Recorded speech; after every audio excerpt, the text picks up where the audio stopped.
মালাই সন্দেশ তৈরি করতে যে সকল উপকরণ লাগছে সেগুলো হলো: তরল গুঁড়ো দুধ ১.৫ লিটার, ভিনেগার ১/৪ কাপ, পানি ৩ টেবিল চামচ, কনডেন্স মিল্ক ৩/১ কাপ, গুঁড়ো দুধ ৩/১ কাপ, এলাচ গুঁড়ো সামান্য, ঘি ১ চা চামচ, তরল গুঁড়ো দুধ ২ কাপ, এলাচ গুঁড়ো ৪/১ চা চামচ, পেস্তা বাদাম কুচি সামান্য।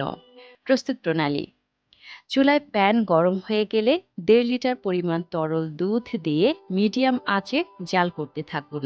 দুধে একটি বলক এলে ভিনেগার ও ৩ টেবিল চামচ পানি দিয়ে মিশিয়ে দুধে দিয়ে নাড়তে থাকুন। কিছুক্ষণ পর দুধটি ছানা হয়ে গেলে চুলা থেকে প্যান নামিয়ে নিন এবং একটি স্টেইনারে পরিষ্কার পাতলা কাপড় বিছিয়ে তাতে ছানা ছেঁকে নিয়ে ঠান্ডা পানি দিয়ে ভালো করে ২-৩ বার ধুয়ে নিন, যাতে ছানাতে ভিনেগারের গন্ধ না থাকে। এবার ছানাসহ কাপড়টি ভালো করে চিপে পানি ঝরিয়ে একটি পোটলা করে ১৫ মিনিটের মতো কোথাও ক্লিপ দিয়ে ঝুলিয়ে রাখুন।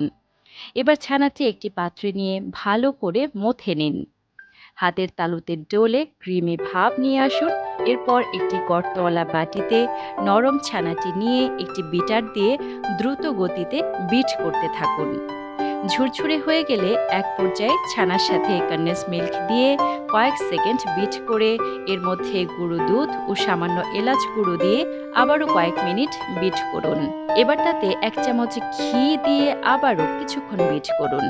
এবার একটি অ্যালুমিনিয়ামের পাত্রে সামান্য ঘি বা বাটার দিয়ে ভালো করে ব্রাশ করে নিয়ে তাতে একটি বাটার পেপার দিয়ে সন্দেশের মিশ্রণটি ঢেলে দিন। পাত্রটি একটি ফয়েল পেপার দিয়ে মুড়িয়ে নিন। এখন একটি পাতিলে পর্যাপ্ত পানি দিয়ে বলক তুলে একটি স্টেইনার বসিয়ে তার উপর অ্যালুমিনিয়ামের বাটিটি ভাপে বসিয়ে দিন। ৩০ মিনিট পর ঢাকনা খুলে একটি টুথপিক দিয়ে চেক করে দেখুন সন্দেশটি জমে গিয়েছে কিনা। হয়ে গেলে নামিয়ে ঠান্ডা করার জন্য ফ্রিজে রেখে দিন। এবার চুলায় একটি পাত্রে আরও ২ কাপ তরল গুঁড়ো দুধ দিয়ে ক্রমাগত নেড়ে ১ কাপ পরিমাণ ঘন করে নিয়ে সামান্য এলাচ গুঁড়ো দিয়ে ভালোভাবে মিক্স করে নিন। এবার দুধের মালাইটি চুলা থেকে নামিয়ে পুরোপুরি ঠান্ডা করে নিন।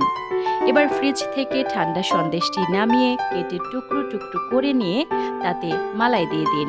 এরপর কিছুক্ষণ পর পেস্তা বাদামের কুচি উপরে ছড়িয়ে দিয়ে পরিবেশন করুন অনন্য স্বাদের মালাই সন্দেশ।